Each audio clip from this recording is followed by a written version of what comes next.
Vince Ferrara here with Jimmy Hyams. We're going to talk about the SEC and look back on this weekend, week 3 of Southeastern Conference play. Jimmy, how are you?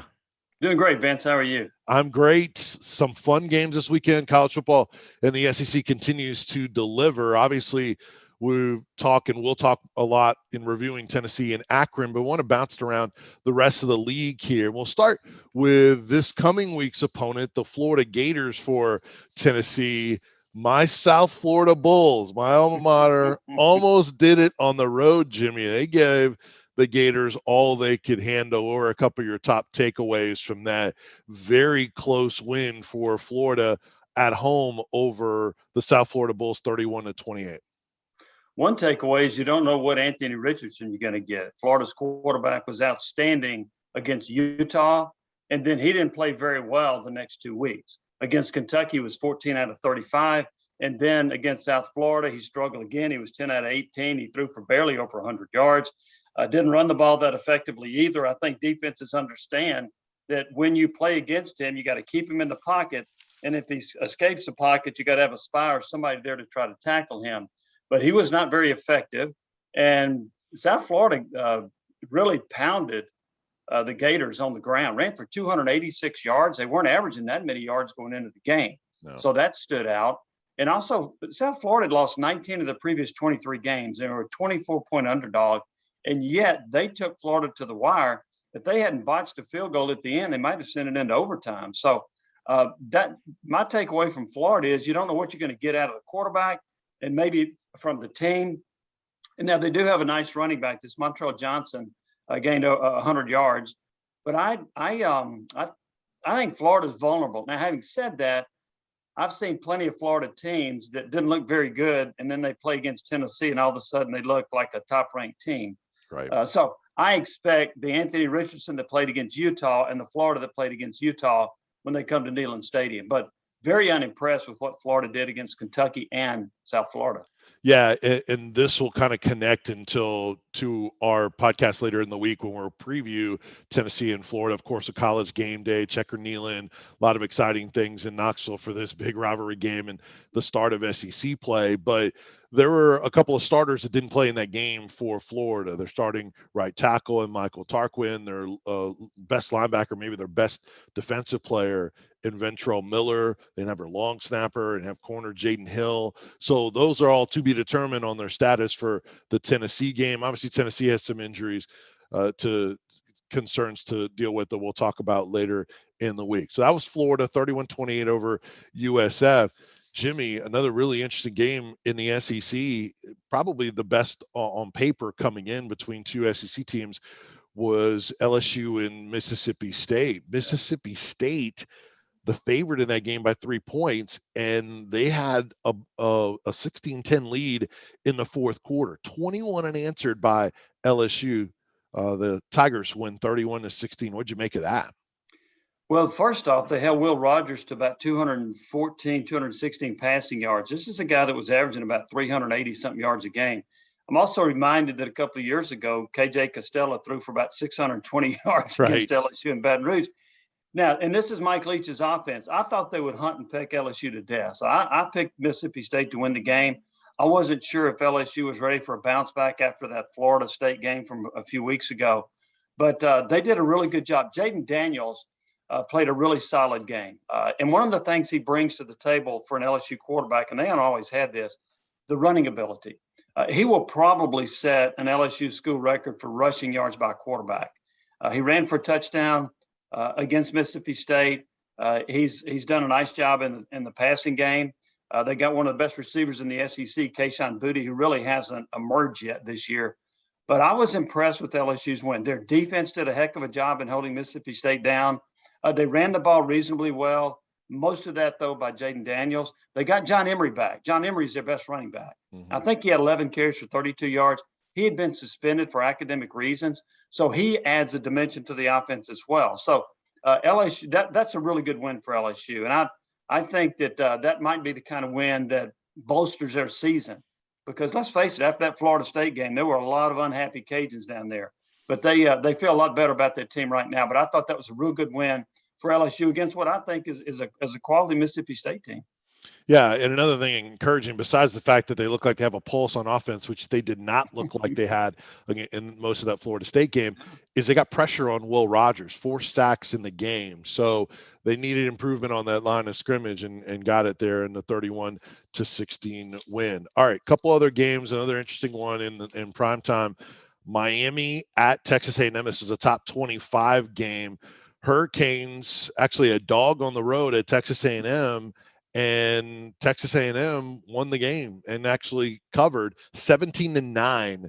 Not really pleasing to the eye, but a necessary win for Jimbo Fisher. Well, it was, and they went with Max Johnson at quarterback. They benched Haynes King. It's like, oh, okay, Max Johnson gave him a spark. He threw for 140 yards. Okay, I mean that's not a great spark, but they were able to get the win, and they got outgained considerably. I mean, it was like 120 yards or so. They got outgained in total offense. Miami had one turnover that hurt them. Also, they weren't able to punch it into the end zone. I like A&M's defense. I think that their defense is solid, maybe as good as it was a year ago. I didn't think they could hold Miami to 9 points. Now, I thought Miami might struggle a little bit because they didn't have their leading receiver. Right. But I still was surprised they only got 9 points. It's a good win for A&M. They won a low-scoring defensive battle, and maybe that kind of jump starts that team. But my goodness, they just against Appy State to lose that game, that was kind of embarrassing. But I still think A&M's got a lot of struggles. I do think Johnson, look, when he was at LSU last year, he beat A&M. Mm-hmm. So, and he's better than 140 passing yards, right? I think you'll see him increase that. But I still think A&M's got a lot of issues going on offense. They had less than 300 yards of offense. And so, and there's, to me, they don't have an identity yet. They don't have I like this A-Chain, the running back. Best player. They have not. Yeah. I'm sorry. No, I'm sorry. Best player. Yeah, and I don't think that I don't know that they're using him enough on offense, but I do think he's their best player. They got a wide receiver that's pretty good too, Anaya Smith. Mm-hmm. But I still think A&M's trying to find itself on offense, and until they do, I think they're going to be in some low-scoring games and potentially find themselves in another upset situation like they were against Appalachian State. Yeah, at least Max Johnson protected the ball, which Haynes King has put it in harm's way before. That's right. Johnson a little bit more of a fit to what Jimbo wants to do. He likes guys that can move and escape the pocket, but he still wants you to kind of go through your reads and progressions. But so we'll see how that works out. So A&M with the win over Miami at home. Man, Georgia continues to raise the bar in just how crisp and dominant they look on offense. Just destroying and manhandling South Carolina 48-7. Jimmy, there's so much you can talk about with Georgia, but it's all phases with them right now. I'm not sure if Georgia beat South Carolina that bad a year ago. Now, right. I think Georgia's defense is one of the best in the country. When all is said and done, at the end of the year, they will be in the top 5 in the nation in points allowed. They led the nation a year ago in that category. So even though they lost a whole bunch of players to the NFL, it's been well documented, they still have some great players on defense at all 3 levels. South Carolina struggled. Spencer Rattler has not given them the spark on offense that they had hoped that he would. And Georgia got after him, and he's not played that well. He's thrown some interceptions. I don't know that South Carolina's any better than it was a year ago. Last year, they won 7 games with 4 quarterbacks. This year, I don't know if they win 7 games, with 1 quarterback. We'll see. But to Georgia, Stetson Bennett is playing outstanding. And this time around, while Brock Bowers had been kind of quiet the first couple of games, well, he had a brilliant game against South Carolina. They couldn't deal with him. He scored a couple times, and he ran one in as well. So Georgia looks like, I heard somebody say this the other day, and I might echo it, they may be the most complete team in the country. Mm-hmm. Offense, defense, quarterback play, they can run it. They don't have one running back that's a dominant guy, but they got several guys that are capable. I'm really impressed with Georgia. And the flip side, boy, I expected more out of South Carolina. Yeah, Jimmy, to me, you can take South Carolina out of the 50-50 category with Tennessee right now. I think Tennessee would win that game going away, even on the road.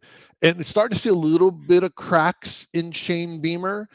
All that honeymoon phase. Now he's kind of snapping back at at recruiters saying hell no when they ask him if his guy has quit, and just a number of little things that you can see that he's feeling the heat there. And look, Georgia didn't have a ton of challenges on their schedule. Tennessee is one of them. Kentucky's the other, but they don't have as many as Alabama as potential trip up spots for them. But George, these two programs going in the wrong direction. All right, real quick, the final game we'll take a look at, Penn State and Auburn. And Jimmy, this doesn't look good for Brian Harsin to get beaten like that on your home field, and then you start your press conference thanking the fans. I mean, don't bury the lead. Everybody knows they're going to get around to the tough questions anyway, so you might as well jump right into it. What'd you make of Penn State 41-12 down on the Plains? Well, number one, the fans didn't thank him. Yeah. So maybe he thanked them, but they weren't thanking him for that. Penn State ran all up and down the field on them. They had two freshman running backs that just had their way. They dominated the line of scrimmage. That surprised me. I don't like Auburn at quarterback. That's one reason I picked Penn State, but I thought Auburn's defense would be better than that. And by the way, a year ago, Penn State won 28-20 at Penn State, and it was a closer game. And I expected a closer game than this, but to see your team get dominated like that, whipped at the line of scrimmage, your quarterback play is not good enough. I do think you've got two good running backs, but that kind of a butt whipping makes me wonder just how much longer it's going to be for Brian Harsin. If they continue to play like that, he's not surviving this year. I don't care what the buyout is. I don't care about all that stuff. You know how quick triggered they are at Auburn. And if they continue to stumble and they have a couple of games like that, he won't last the season. He had a tumultuous offseason as it was, but this was only throwing more gas on the fire, in my opinion. So unless they bounce back quickly, and I'm not sure if they're capable of it, I think that Brian Harsin will be probably won't last the season at Auburn. Yeah, I'm with you. I thought they'd be the worst team in the West, and they look like it so far this year. Just other finals: Missouri beat Abilene Christian 34-17, Kentucky 31-0 over Youngstown State. Ole Miss shuts out Georgia Tech on the road 42-0. Vanderbilt 38-28 at Northern Illinois. Alabama housed Louisiana Monroe 63-7, and obviously Tennessee with that 63-6 win over Akron at home. Arkansas 38-27 over Missouri State as well. Bobby Petrino had them down 17-0. How about that?